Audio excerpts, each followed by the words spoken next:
Hello, I am Staff Sergeant Mitchell. I'm a respiratory therapist at Longshore Regional Medical Center. In this video, I'm going to be showing you how to properly set up, perform the short self-test, and initiate ventilation on a patient using the Puritan Bennit 980 milligram. The things you'll need to grab in order to do this is the RT380 package. It comes with the dual heated inspiratory and expiratory limbs, a humidifier canister, and an inspiratory filter. You will also need to grab the Puritan Bennit 980 specific expiratory filter, as well as your heater humidifier cables, which I have here. So to start things off, ensure that you have the power cable, the air source, and the oxygen source properly plugged in so you can do your SST after completing the setup. I start with the expiratory filter. You can take the expiratory filter with the filter portion side up. You'll see the hole to open the door by lifting the little blue tab. The door opens and you can press it and set it inside of its holder. Just like that. Close the door, lock it, and you'll feel it snug and in place when you'll have it correct. Next, grab your humidifier canister. On the actual heater, there's a blue tab that you can press down and slide it in. You hear it snap when it's in place correctly. The IV line for the sterile water, when it's new, it'll have a plastic holder that you can keep it in for storage. This is a training aid that we've used many times. That's why it's used like this. Next, take your inspiratory filter. Has a thick side and a thin side on the end. The thick side goes towards the actual ventilator. Right here on the inspiratory side. Take your short piece of tubing. Remember, blue is for inspiration. Doesn't matter which side of the humidifier you attach it to.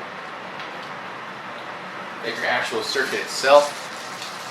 Place the inspiratory circuit side onto the humidifier, and the expiratory, attach it to the expiratory filter on the other side.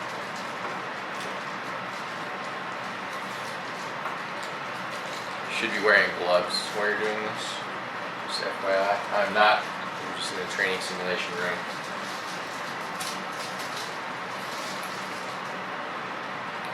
Your next step is to take your humidifier cables. We'll start with the blue. See, it's blue side, it's color coded. There is a single prong and a dual prong. And the dual prong has a small triangular wedge that fits very specifically into the inspiratory side next to the humidifier. So when you plug these in, the blue port is on the bottom of the heater on the right hand side. Just to show you. Wipe these down with alcohol before you put them into the actual circuit. But the hole for it has a small wedge taken out of it. That is where you place this in directly as so. Press it down, and you'll actually see it there correctly.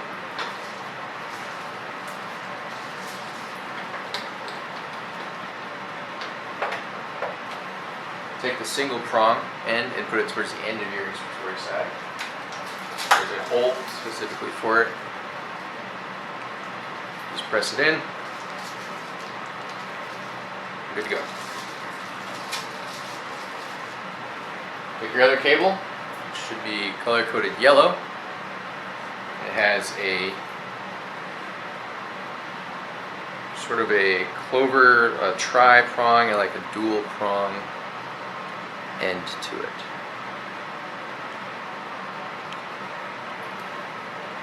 On the right-hand side of the heater, the yellow is plugged into the top. Again, it's color-coded. The triple or tri-clover connector next to the end of the inspiratory circuit next to the heater. and the dual portion gets connected into the end of the expiratory circuit next to the expiratory filter. And that is it. That is how you properly set up a circuit for the PB980 ventilator. So now we're going to go into how to perform the short self-test. In order to do that, the very first thing I should stress to you is that you take the little blue cap off of the circuit itself. If you leave that on there and you start the ventilator, it will sense back pressure on the circuit and it will immediately try to start ventilating because it feels as if there's a patient connected to it. So when you have it all set up and complete, under the blue flap in the front is the power button. Press that on, and you will have to wait for it to load. Bring the camera closer.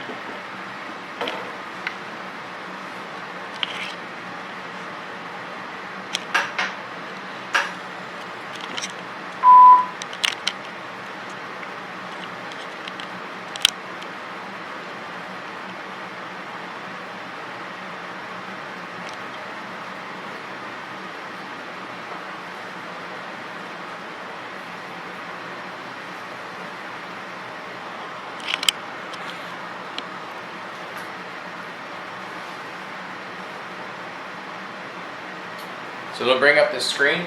It'll say new patient, same patient, and SST. You'll want to choose the SST option. You'll have to choose run all SST. We always set these up for adults because we only have these vents for the ICU for adults up in the ICU. It's a heated expiratory tube. You can set it up for HME, but you'll have to have a dry circuit and an HME attached. We don't change the humidification volume because it's already preset for the humidifier that comes in this package. It'll ask you initially to connect circuit with inspiratory filter and without the humidifier. In order to do this, you're simply going to bypass the humidifier with your circuit. So disconnect it from the inspiratory limb and take this off of the humidifier and connect it to the inspiratory side, just like that. Press accept on the screen and it will begin its first test. It'll ask you to block the Y, so take the little blue cap, put it back onto the end of the circuit, press accept, and wait for it to finish running its test.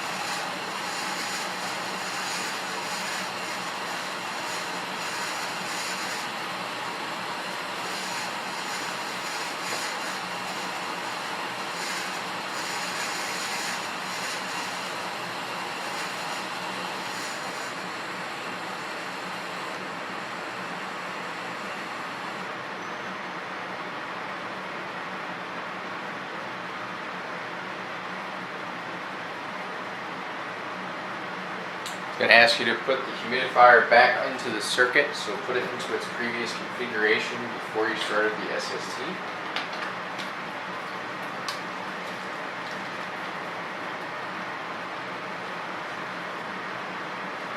Press accept when done.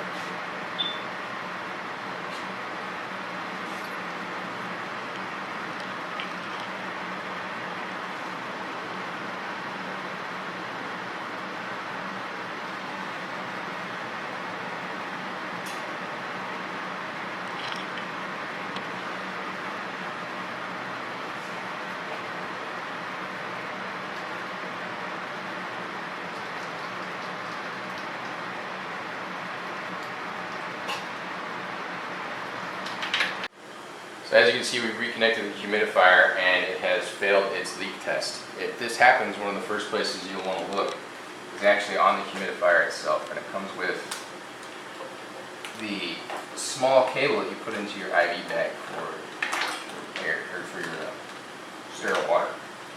Oftentimes, what will happen is this will leak air. So if you pinch it off and restart or repeat the test, it shouldn't leak. If it does, then you have a leak somewhere else in your system. But more often than not, this is where you'll find it.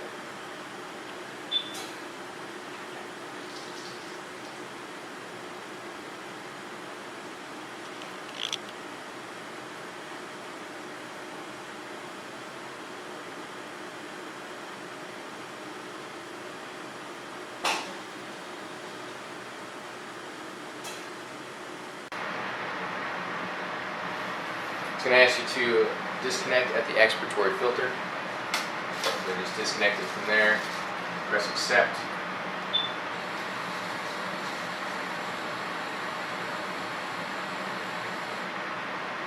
Reconnect it at the circuit or at the expiratory filter and press accept here.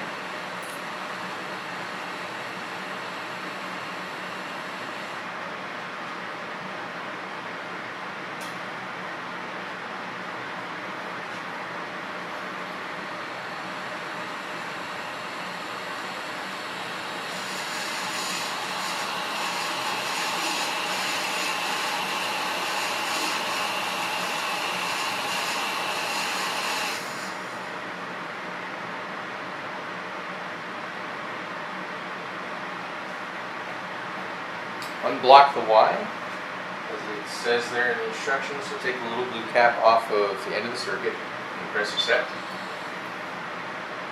It's going to measure the circuit resistance.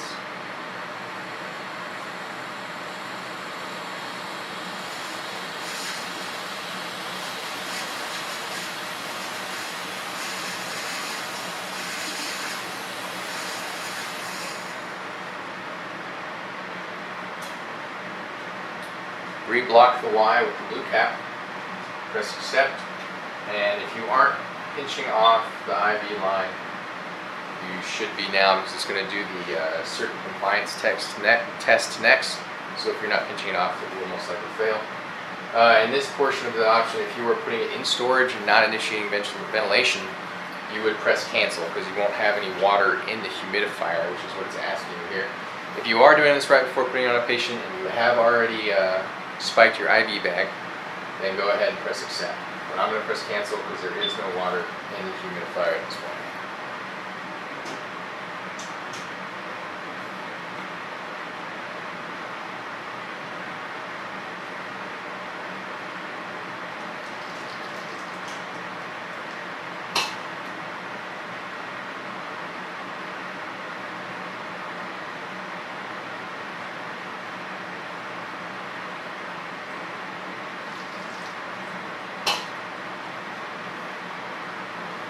Go ahead and unblock the Y, press accept.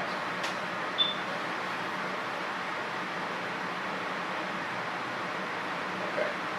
We have passed, as you can see, I don't know if you can see the green letters up here, it's past the SST portion.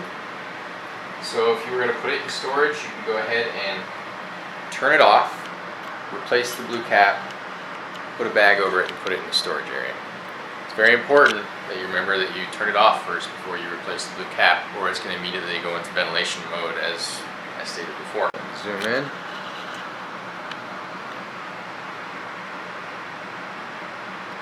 So if you know that you're going to have a patient coming in, well, we try to get the ventilator set up prior to them actually showing up to the hospital or coming out of the OR or wherever it is that they're coming from.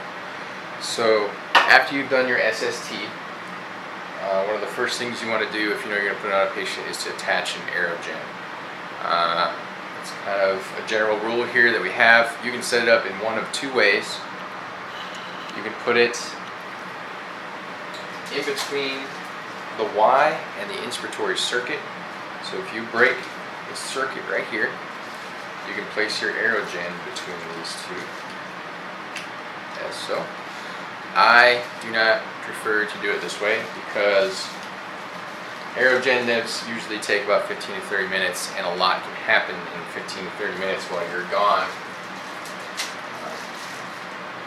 oftentimes it'll tilt over, or the nurse will move the patient and they don't realize what's going on, and all the medication won't get nebulized, or it will just sit in the cup. My preferred method, which they've done multiple tests on and it works just as well both ways, is if you unhook the wet side of the inspiratory circuit, and you can actually place it over the humidifier and reattach your inspiratory circuit as so. Now this way your medication cup will always remain upright and you won't have to worry about any of the medication spilling out. Alright, one of the next things that you're going to want to do is set up your suction catheter and your end-tidal CO2 monitor. At Launch Tool, we're required, it is standard operating procedure, to always have a end-tidal CO2 monitor on every patient that is on a vent. So this is this end-tidal CO2 sensor, and we'll go over later in another video how to use end-tidal CO2 monitoring. But this will go between the Y and the suction catheter, because you don't want to pass a suction catheter in between the two, in between the sensor. So we'll go just like that. I'm sorry. Other way. Attach it just like that. And this will attach to your Y as such.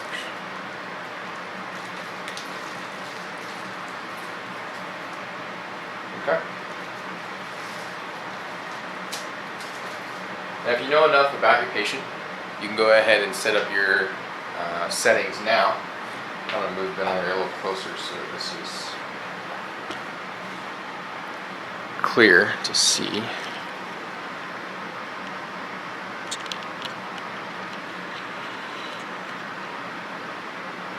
Okay. So you can see the options are for new patient, same patient, and SST. We've already performed the SST, so we're going to go directly into a new patient.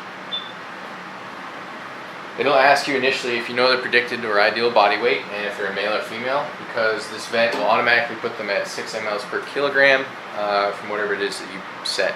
We don't generally do that here at Launch Tool. We like to have a little bit more control, and a lot of times we end up just mirroring the settings from what it is that they came in on.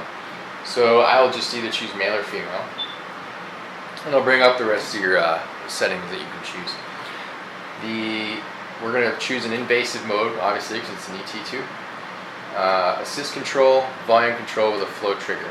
We'll go over the rest of the modes, but the 980 has SIMV, spontaneous, and bi-level for both volume control, pressure control, and VC+. We'll go over that later. To change any of these settings, you just click on it and use the rotator knob, which is down below the screen. If I zoom out, you can see it right here.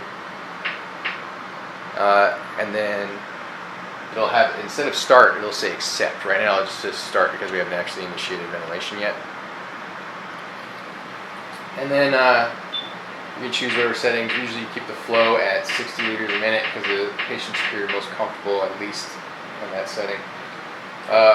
Free for the flow sensitivity is a good setting for most people. Your oxygen percentage, we'll usually either mirror it off of the ventilator that they came in on, the transport vent, or if you don't know, just start them at 100% normally and wean them down. You don't want to go below 30% because 30% is the therapeutic level. Once you have all your settings set up, you can go to apnea parameters and you can set up your apnea parameters. We always choose AC/VC for apnea unless it's imperative that they're on a pressure control mode. And then we mirror the settings that we set earlier. For alarms, set your peak pressures, your frequency total, and then you'll go 10% above and below for the rest of your settings based on what it is measuring when you actually attach the patient. So once you're done with all that, you can press start, and it won't actually start ventilation until it senses it is attached to a patient. The way it does that is it will sense back pressure on the circuit,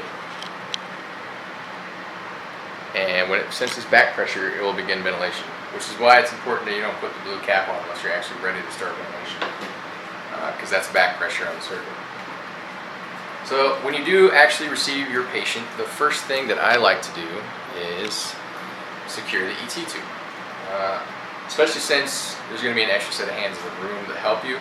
They'll be bagging the patient most likely if they're coming from the OR. If they're on a transport vent, then you'll easily be able to do this while they're in a transport vent and then switch them over to your vent after. I like to do this when I have an extra set of hands though, because it frees me up to manipulate the patient's head and get this around them. So if you have not seen a Hollister, that is what we use at Launch Stool in order to secure an ET tube to a patient. The way it works is this portion will go above their upper lip. This will attach their cheeks. There's adhesive on the back side of these brown pads. And then this Velcro strap goes around the back of their head, through the loop, and then you attach it down. To attach the ET tube will run along the bottom side of this. You'll wrap the strap around the ET tube inside of the holder, and then you'll clip this down over the top of it. Okay, you'll see better when I actually show you the patient. So let me move this and zoom in.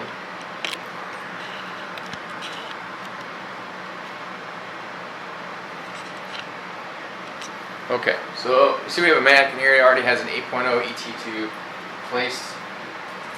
So the first thing you want to do is line up this over their upper lip.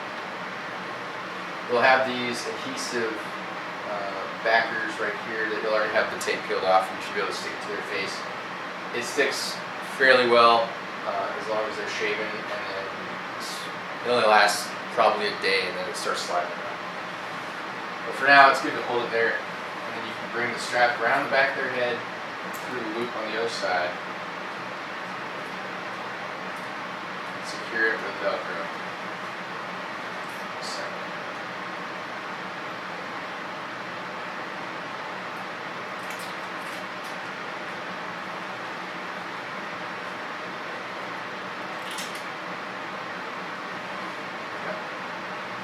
So the Hollister is secured to the patient, the ET tube. I don't know if you can see that very well. The ET tube will actually be pretty much lined up in the center of the mouth underneath that Hollister area that I was showing you before. So you can wrap the strap around the ET tube, place it in holder, and you'll actually hear it snap down when you press that down. So now the ET tube is secured. And your next step is to place a bite block. Every patient has an ET tube at Launch Stool will get a bite block, regardless if they have teeth or not. I like to have an extra set of hands in here when I do this because of how thin the channel is in the bite block itself that you have to force the ET tube through. So you're going to be manipulating the ET tube somewhat roughly in order to make this work. But you'll grab the ET tube and you'll place the channel against it and kind of press it onto the ET tube, and it will work itself over and it'll snap into place. Make sure when you place the bite block that it's actually between their teeth. A lot of times I'll see it either in front or behind their teeth, and that doesn't do you any good. And then I'll also ensure that the pilot tube is also inside of the bite block. There's a good bite down, and the pilot tube is between the teeth and the bite block. Chances are they'll bite through it, and then your ET tube will be rendered useless at that point, unless you have a pilot tube repair kit, which we don't have here at Launch Stool right now. The next part is to zip tie it down. I like to zip tie it down over the exact same area as the strap for the Hollister. This way it keeps it from sliding down the ET tube. A lot of times I've had issues with our previous bite blocks in that when they're on ventilation for an extended period of time, the mucus and saliva will make the ET tube slick, and it will slide down towards the back of their throat, and an unattentive nurse or an RT might miss it, and it might end up down further than you would like. So just attach it up there next to the Hollister, and that way it won't slide down. So this is how you attach the ET tube to the Hollister. It'll be coming out of your patient's mouth at around this point. The Hollister will attach to the patient's cheeks, and this will strap around the back of their head. Put that there, and you're going to wrap the tape that's already here around the ET tube. You get it as tight as you can. and there's a clip right here that you'll press down, you'll hear it snap, and then it's nice and secure onto the patient. Your next step, a lot of people tend to miss, is to actually check the pressure in the cuff. You'll have to have a manometer, which we have on every single one of our vents in the hospital. Make sure it is in a safe zone for the patient. I just put it at 25 centimeters of water. You're now ready to connect the patient to the circuit. You already have your end-tidal CO2 monitor, your suction catheter, and your aerogen attached to your circuit. Once you attach it on this mannequin, this is a very expensive mannequin. It'll actually breathe and simulate everything, but I'll have the computer turn on. So when you do attach it to an actual person, or if the mannequin is turned on properly, it will immediately start ventilation for you. It will initiate ventilation because it will sense the back pressure and know that there's a patient there. It's not doing that right now because there's not enough back pressure inside the mannequin for it to work. The other thing I wanted to show you, if you are using a dry circuit with an HME, you can't use an aerogen because the HME will collect up the nebulized particles. So what a lot of people don't know is that you can take this port off right here, and there's a small hole. So if you take the canister out of an MDI, there will be a small tube that comes out of it that you can place right in there. And you can actually deliver an MDI to your patient. I'm sorry. That hole is on the orange tip that's in the suction catheter.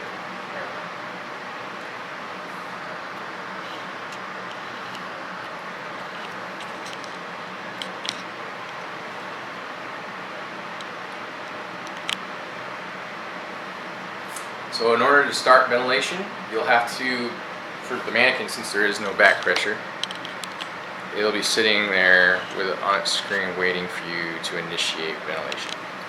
All you have to do is press confirm, and it will immediately initiate the settings that you have set inside the ventilator. I'm not going to press confirm because it's immediately going to alarm and make a bunch of noise, and I don't want to deal with it. But that is it. That is how you initiate ventilation on a patient using this ventilator. In other videos, we'll show you how to manage the patient, troubleshoot how to use different modes in the Puritan Bennit 980. But for now, this is just the basic how to get them on a ventilator when they come to the hospital. So thank you for watching.